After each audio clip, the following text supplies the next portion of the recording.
Hello everyone and welcome to today's video on intervals in music.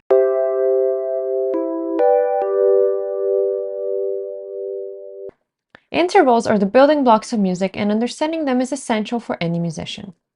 An interval is the distance between two notes and it's measured in semitones or half steps. Note that these two expressions are interchangeable. For example, the interval between C and D is 2 semitones or a whole step. Same goes for the interval between A flat and G flat. Based on how it's used in music, same interval can be both melodic and harmonic.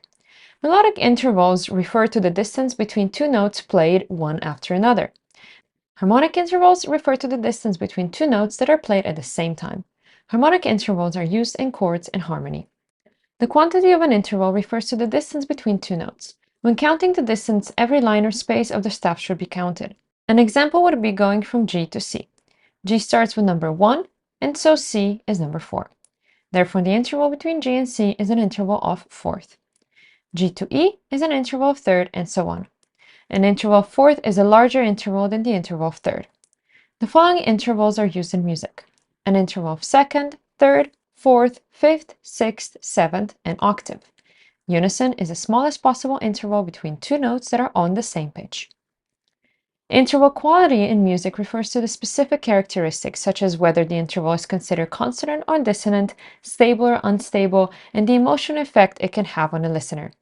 For example, a major interval is considered to have a happy and stable sound, while a minor interval is thought to have a sad or serious sound.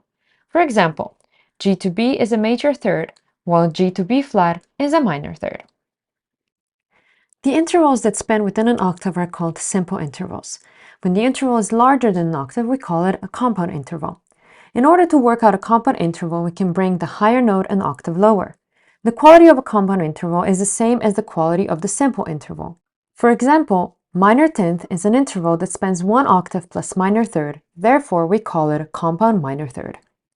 Based on the different qualities, we categorize the intervals into the following types: major intervals, which are 2 semitones larger than minor intervals; minor intervals, which are 1 semitone larger than diminished intervals; perfect intervals, which are not affected by the key and include the unison, octave, fourth, and fifth; augmented intervals, which are 1 semitone larger than perfect intervals; diminished intervals, which are 1 semitone smaller than minor intervals.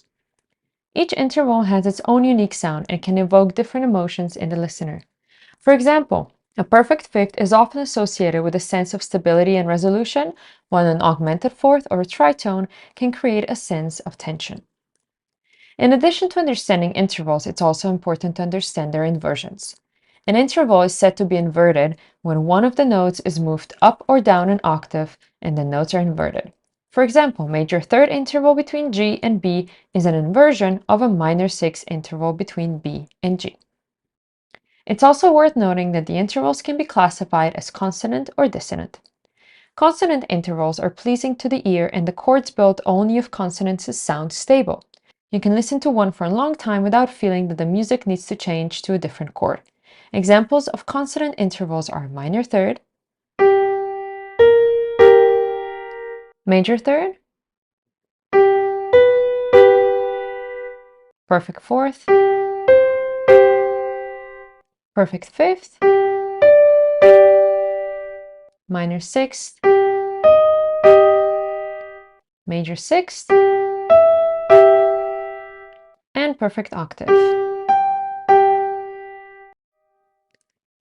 Dissonant intervals create tension and are typically used in dissonant chords. These chords are considered unstable. When we hear them, we expect them to move to a more stable chord. Intervals that are considered dissonant are minor second, major second, minor seventh, major seventh, and the tritone. In conclusion, understanding intervals is essential for any musician.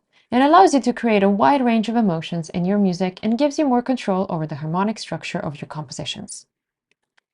If you need extra practice, check the links in the description below to find worksheets. If you liked this video, don't forget to like, share, and subscribe, and see you next time.